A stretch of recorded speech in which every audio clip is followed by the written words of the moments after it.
Ghost Radio, bringing you the best of both worlds. You're listening to Underworld on the Ghost Radio Network. Ghost Radio Australia.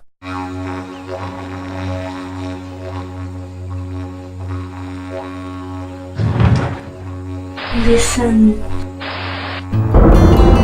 Hauntings. The unexplained. Synchronicity. EVP. So why are you? I heard that.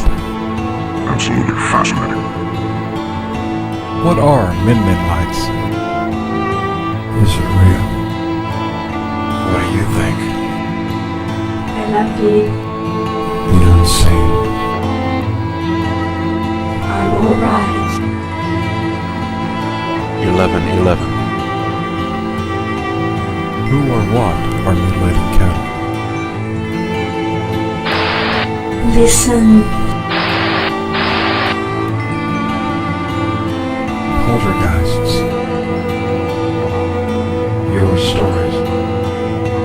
Your experiences. Listen close. ROXY O'REILLY is known as the gypsy in the business suit. She is of Irish Gaelic heritage and is an expert in the field of tassology. What's that, you might ask? Let's welcome Roxy now and find out. Welcome to Ghost Radio, Roxy. Thank you, Leah. Tassology, what is it? It's the art of reading images. There's a lot of people out there that actually think tassology is about tea leaf reading or coffee ground reading, and sometimes I just let it go. I think it's easier than correcting people, but in reality it's about reading any images that form in the cup. Tassa, the origins of tassa, of course, kind of lead you in that direction if you look at the language.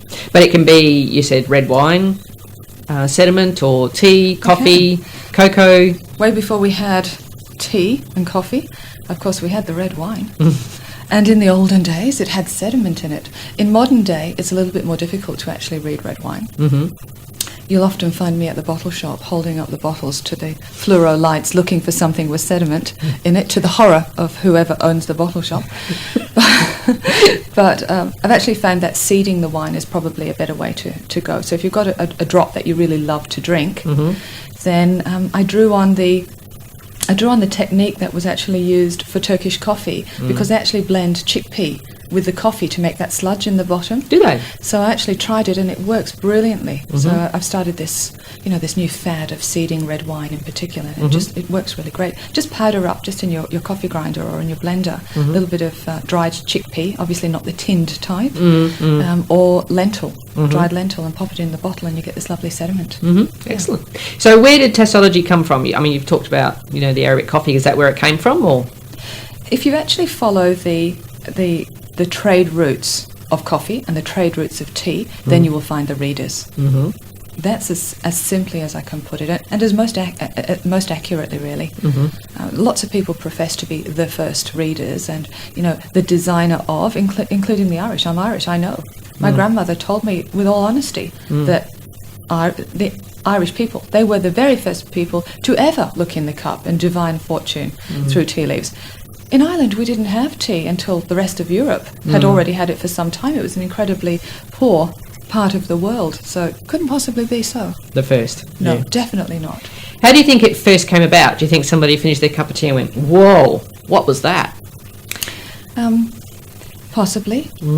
I know that for medicinal purposes, of course, brews were always made of leeks, roots and leaves and bark and things like that. Yeah. And my granny really believed that had some influence. And your granny is the person who taught you? She did. And her grandmother taught her. Oh, okay, so it's a lineage thing. It is, definitely. Yeah. When she was born, my granny was paralysed. Wow. And she actually went to live in the foothills of Ireland with her grandmother, who was a pagan healer. I remember that, and then somebody bought her red boots, her father.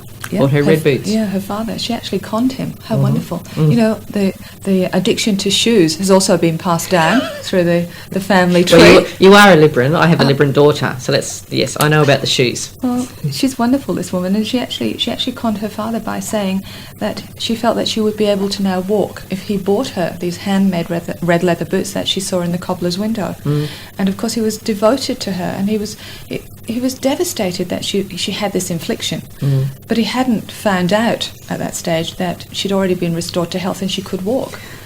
And her grandmother was actually bringing her to town at that time. She was 6 years of age, to reveal this miracle that had happened, you know, with all the therapy that had been conducted on her.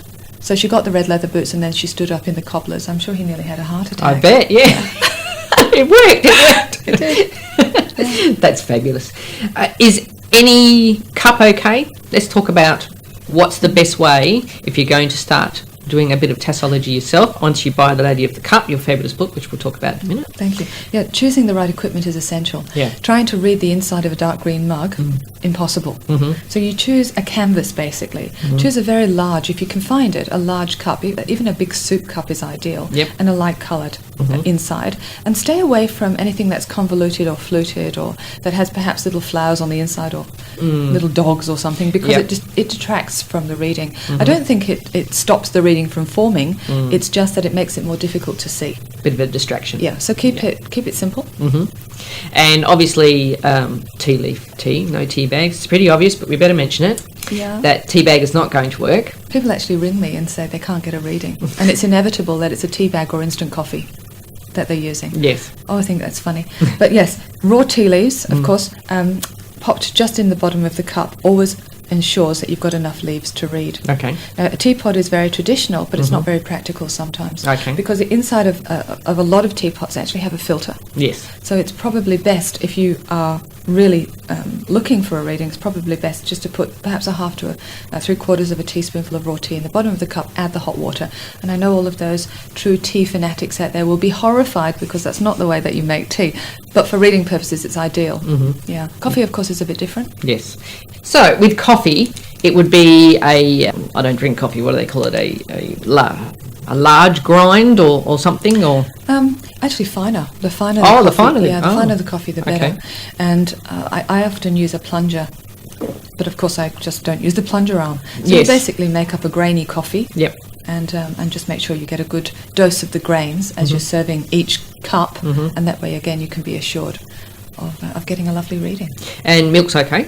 Milk is fine. Sugar is fine. I write in the book it's best to avoid it, only because it's very difficult to get it to dissolve completely. So if you are having sugar, then make sure that you stir the heck out of it and make it dissolve. Honey, of course, is ideal. Tia Maria is my favourite because it's sweet. Oh yes. Instantly dissolves Yeah. and helps you to relax a little bit and Yeah, channel yeah. a great reading. You see all sorts of things then. Absolutely. I do a lot of Irish coffee parties. They're really good fun. Yeah. I would imagine. Your book, Lady of the Cup, it's very, very good.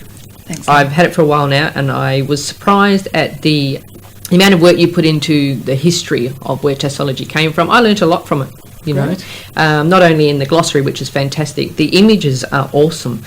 You said you've done them with a high digital camera? Well, actually, it's just an average kind of Is it? digital camera. Yeah. Wow, yeah. And I think we took some of the shots also with our movie camera. It is a little bit difficult to photograph inside of the cup, of course, because of the I shape. imagine, yeah.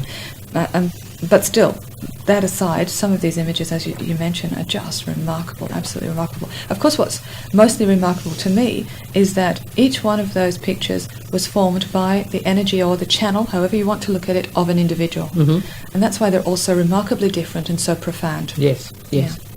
Now, we're going to talk about some images now which are on the web page, so follow along as you're listening to us. There's a fish, a witch on a broomstick, and 3 trees, and you also like the word help, which is, all of these are in the book. They are. So you can look at those when you get the book, but for what we're talking about now, they are available on the web page. They are. Tell me about the fish and why it means wealth.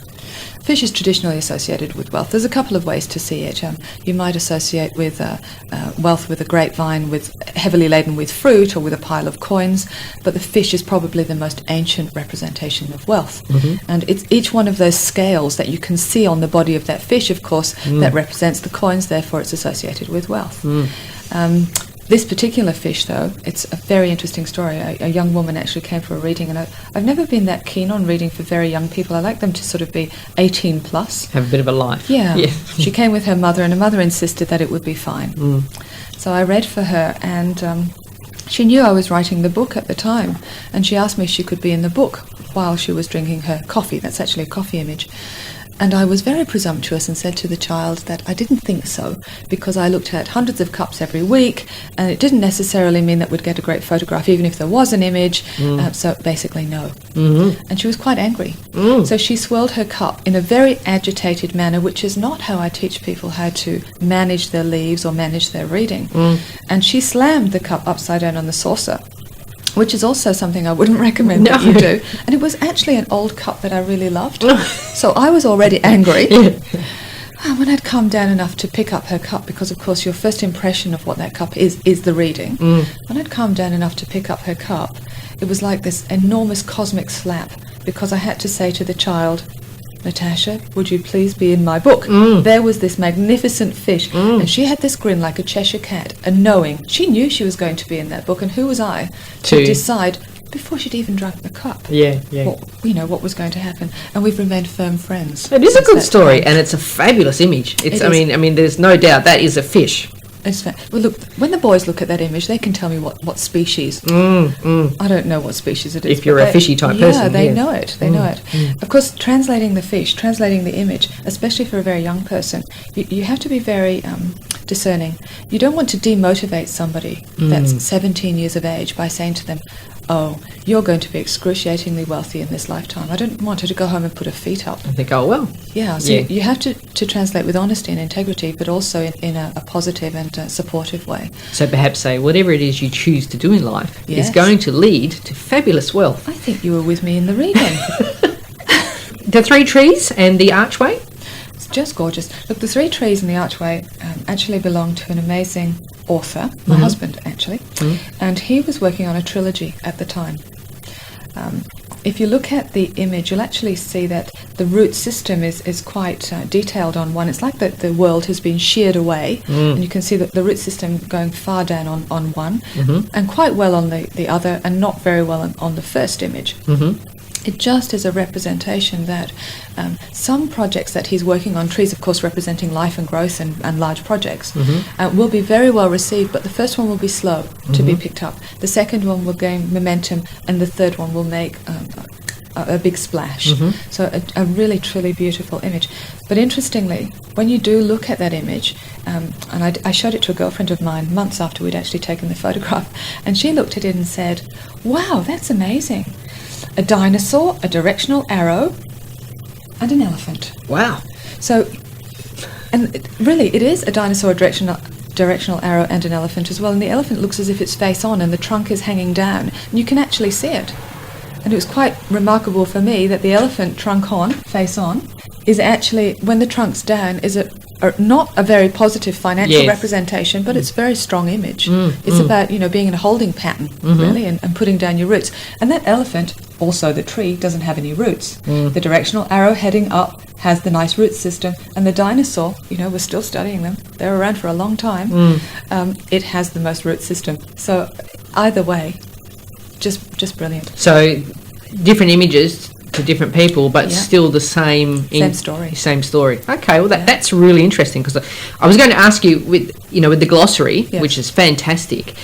How do you know what those things mean? Is it just 30 years of experience of reading other people's teacups? Is it something your granny taught you? Is it your own intuition, or all three? Or it is a combination, but really the foundation came from my teaching with my grandmother.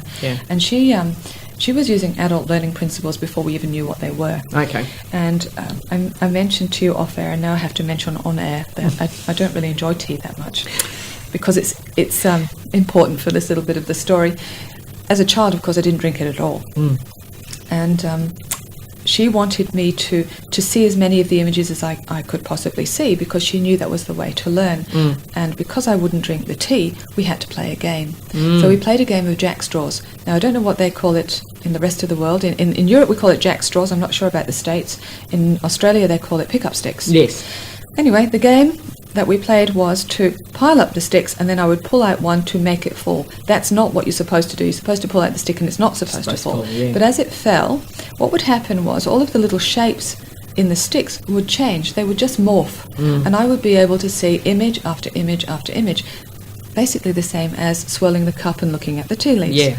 As I would see the image, I'd call to her that I could see a hammer or a castle or an elephant, whatever it happened to be. And she would tell me what that actually meant. What it And represents. of course, because I had the visual, I had the picture, and I was hearing the words, there was actually that association taking place in my brain. And as a child, you're like a sponge. So I have this amazing knowledge of images and what they represent. And of course, as I went on, and I did study for a little while, I studied psychology. It wasn't for me, by the way, but I did, I studied Freud and Jung and other metaphysical texts, of course, and you continue to build your knowledge. My husband tells me I have an amazing resource of trivia. I don't think it's trivia myself, but it all helps. It all adds up to be able to interpret for people. Yeah, excellent. She's very clever, your granny, wasn't she? She was so ahead of her time.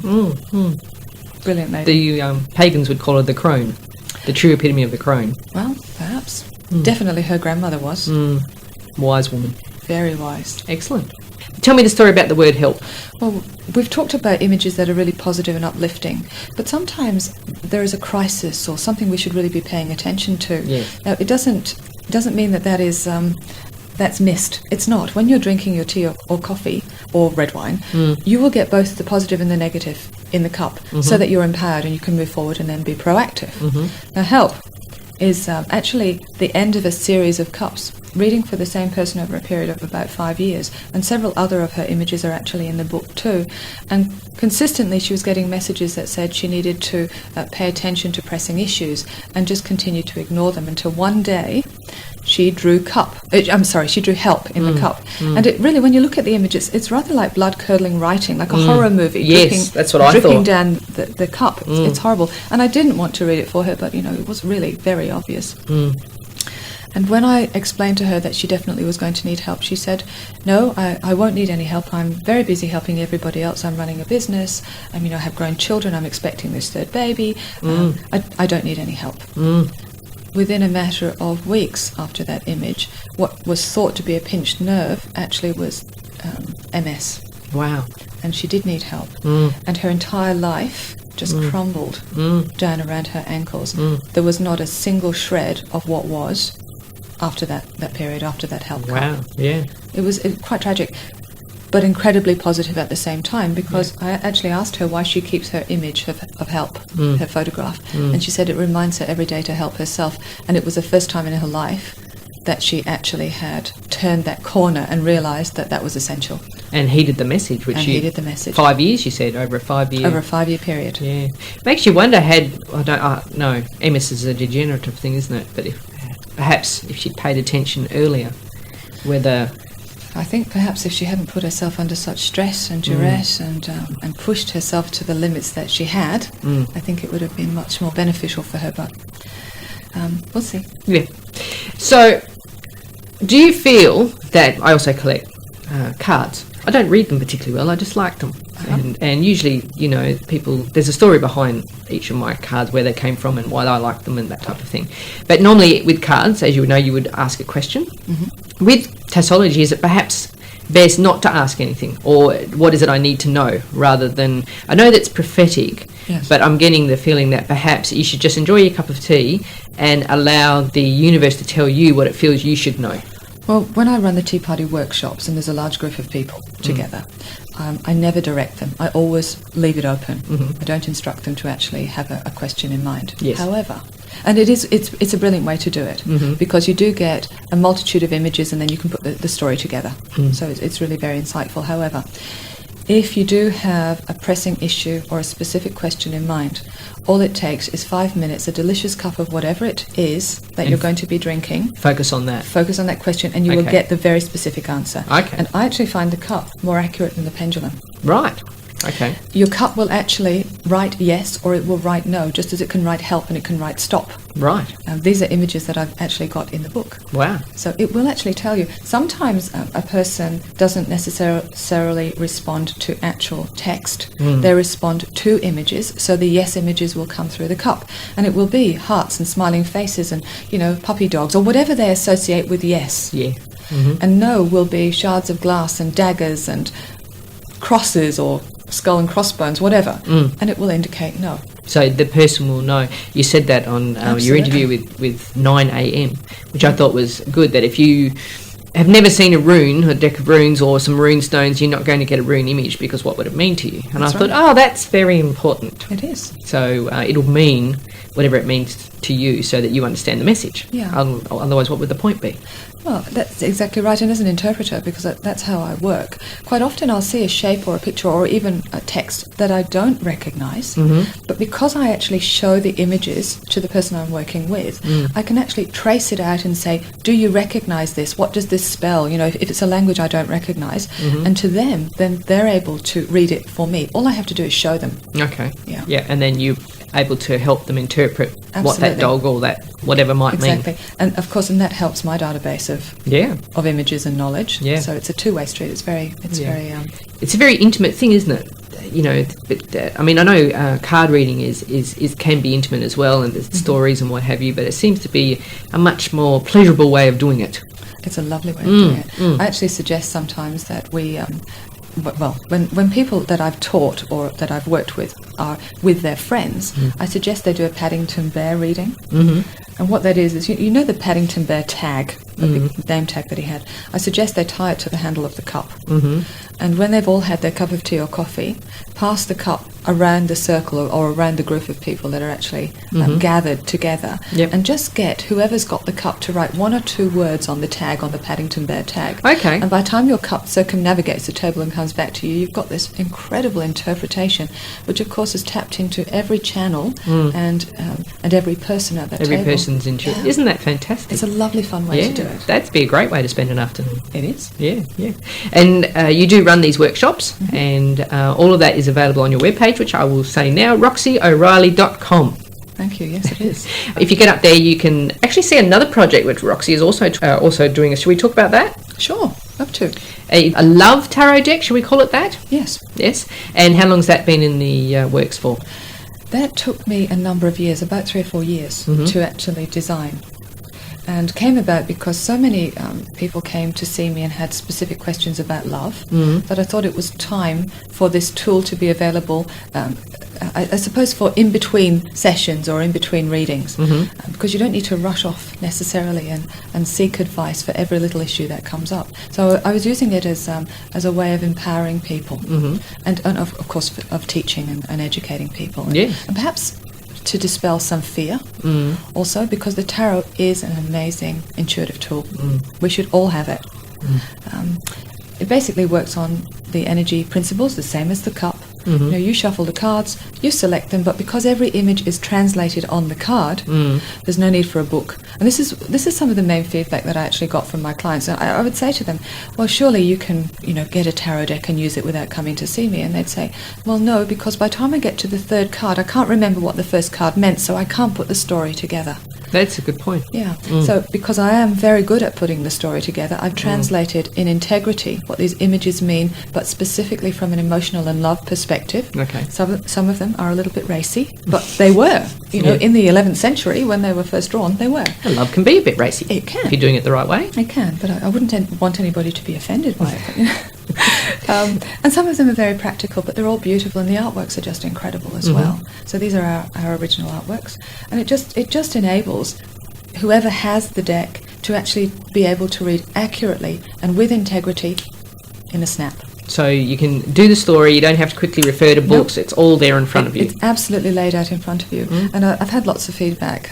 People have said to me, oh, my girlfriend arrived and she was in crisis. Her husband's run off with the next door neighbour. And we got out the Love Deck of Destiny and I read for her with such confidence even though they weren't trained. They felt that the tool was just so beautifully designed that they were able to offer incredible support to the girlfriend in crisis. So it's been wonderful. That's good, because if you do any formal tarot classes, you're told don't read for anybody. You must read just for yourself a lot, and a little bit like the teacup, I guess, and gather your own language, gather your own understanding of symbology before you dare read for anybody else. That's right. And I can understand that, but at the same time, it'd be nice to be able to, like you said, have this easy tool that you're able to access and feel confident about, saying, well, look, this is what I really feel is going on. Yes. Because if sometimes you ring a really good tarot reader and you need to be having a crisis in a year, because that day they can't help you. That's true. Yeah, that's very true. And this one's a series of 3. So the first is love. The next one is all about life. It's more generic. Okay. And the last one is actually prosperity. So I'm looking forward to releasing those. Yeah. And I noticed I've been gifted a wonderful, wonderful present, and it's beautiful. That it's red, which of course is love and passion and what have you. So those colours will be. Is that a deliberate thing? Look, I work very closely with my husband, and he is incredible with colour, design. He's actually designed it so it looks like a chocolate box. And it's a beautiful gift. Yes. Too, and it's easy to take with you wherever you're going. It's a pyjama party extravaganza. Yeah. So it's just a beautiful design. But he does all of that for me. I'm very good at the interpretation and telling the story, but I'm not good with the colour and the design. Not my field. So we make a formidable team. Yes, I was going to say a really good team. We've been doing this for a long time, 20 years now. Wow, It's longer than life, isn't it? Still enjoying it. Still enjoying it. I am. You can give time indication in a teacup reading, which I thought was interesting. You can. There are a lot of schools of thought out there that actually divide the cup into zones. Over here's the family, and over there's the health, and over there's the wealth. And the reality is that that's incredibly complicated. And no matter how many texts I resourced and studied, I actually found that they were all different. Yes. Whichever book, it was all saying something different. So I was completely confused. Is my health on the right, or is my health on the left, or is it opposite the handle? There was no consistency. That'd be me. Yeah, there's no consistency at all. And I also felt that it made it very difficult for people to actually read the cup. Yes. So I went back to the most ancient methodology of reading, which is just to look at the cup as if it's a dial, as if it's a year, a clock face. I saw that in the book, and I thought that is so basic, it's brilliant. You know what I mean? It's the most ancient. Yeah.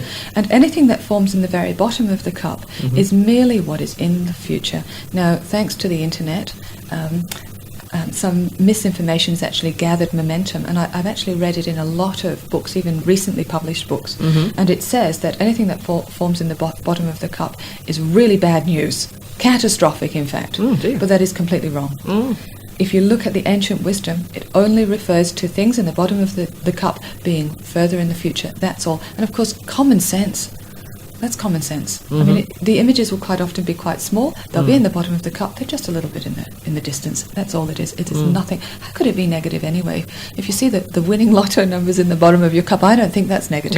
Or an adventure that you're going to embark on. It's not negative. No, I completely agree. No. Now, we talked about the fact that you run workshops and tea parties, but you also do one-on-one consultations if people would prefer just to, learn more from you personally. And I would gather during the one-on-one consultations, but you would also show them. It's not a matter of reading your cup and that's what I saw. You would show them what you're seeing and how and what it means and what we're discussing now, that because it's on this side, and all that type of thing. Absolutely. So we discuss the symbology, yes, of course, but also how to do it, how to continue doing it when you're no longer with me. I use a skewer, just an ordinary wooden skewer, my trusty skewer, and I actually trace out the images for the client that I'm working with so that they can actually see them. And then we go through and make a recording, a CD, of all of the instructions and the interpretation so that they're empowered when they leave me. I really want to pass it on. That's the reason for writing the book and designing the cards. We should be recording this information for posterity. So I want to share it in its entirety. I don't miss anything out. And very strong ethic as well. I mean, I was thinking as I was reading the book, I'd be running around looking, hey, let me have a look at your cup. But you've said that's actually not what you do. Firstly, you ask, and secondly, even if you did see a really great image, ethically you don't go delving into, I know what that means, that's what I would do. Not because I want to be mean, but just because I'd be wanting to tell them all about their life, But you're saying don't do that. That's right. Our daughter's boyfriend actually came up with a term which we've adopted and we love, called leaves dropping. He's clever. So clever. He is clever. Yeah. Don't leaves drop. No leaves dropping. No. And for me, it's actually really tempting. When I'm walking past a cafe and everybody's sitting al fresco, I just desperately want to peep into everybody's cup and have a look. I can't help it. That would be me. It's really hard for me to just ignore it. Yeah. But you must. Okay. Unless you have permission, you Yes. really are reading something. Of course. that you shouldn't. You're listening into a conversation that's none of your business. Absolutely. Yeah. And just because the person who's drunk the tea or coffee doesn't realise that they're forming imagery in the bottom of the cup, doesn't give you permission to have a look. Mm-hmm. Yeah. Fair enough. How often should we, every morning, have a cup of tea and contemplate, or only when you feel like it, or... I can't tell you that I've ever put down my cup without reading Well, it. having a look. Yeah. Mm-hmm. One of the most wonderful things I think about the images is that they're like turning pages of the book. Mm-hmm. So you'll find the first page to the story, and then 20 minutes later, so that's about how frequently I drink coffee, when I drink my next cup, there will be the next part of that story. Okay. And then the next part. And as you go through the day, you actually build on images. And images will, they'll replicate themselves until the event has unfolded as well. Mm-hmm. So if it's something incredibly critical or joyful or whatever, it will just keep appearing in the cup until that event has actually passed. Mm-hmm. Okay. And can it relate to, like, I have children and, obviously husbands and mothers and things, can it relate to sometimes spirit will give you a message for somebody else? Can that sometimes happen? Absolutely. Where you can think, I don't really think this is for me. I think this might be for mum, or... Most definitely. You'll actually see images of people that you recognise. Mm-hmm. And there will be perhaps a story for that person. And yes. And intuitively you would Yep, know. You'll know. That... I had a wonderful tea party a few years back, and this young woman had a picture of her grandfather in the cup. Wow. And he was actually, you could see him. I didn't know who he was, but she recognised his slippers, and she recognised his walking cane, and the fact that he was hunched over. He's quite frail. Yeah. And he was crying tears, but they were all little love hearts. It was beautiful. Yeah. But it turned out that he had cancer of the throat, Wow. and he wasn't able to speak. But this image was saying that he absolutely loved her. So she was able to get that. She was able to get that Yes. image, and then to be able to go back and say to him, I know you love me. I've seen it in my teacup. And apparently it was a beautiful, absolutely beautiful Yeah, that scenario. is lovely. Yeah. That's really So lovely. you do. Yeah, that's excellent. The Lady of the Cup is the name of the book. ROXYO'REILLY.com is the webpage. Get up there, you can book a tea party, you can have a one-on-one consultation, you can see the new deck, which is the first of 3 that you said, and you can organise your own workshop if you want. It really is a really, really good book. I get a lot of books, but I thoroughly enjoyed it. I love tea. I collect teapots. It's my one vice. I don't drink, I don't smoke, I'm vegetarian, but if I don't have a cup of tea about every 20 minutes, I can turn into a real hag. So, and even the cups that we've been using today, that as we've been discussing, my children bought me these. Beautiful. And they're very precious to me because each one had, chocolates or something in it. And so to me, tassology is a fantastic thing. I could personally relate to it probably more than I would to angel cards or tarot reading or numerology, which I all think are fantastic. But I could see how tea would speak to me personally because it's so much part of my life. So thank you for such a fantastic book. It's really, really good. I recommend everybody gets it. Where to get it is available on the webpage. You can probably best just go to ROXYO'REILLY.com and order it through there. And you can also have Roxy come over and give you a visit or do a workshop. Absolutely. Thank you very much. Thank you, Leah. Okay, that's Underworld for this week. Thank you so much for joining us. Stay safe and blessings to you all.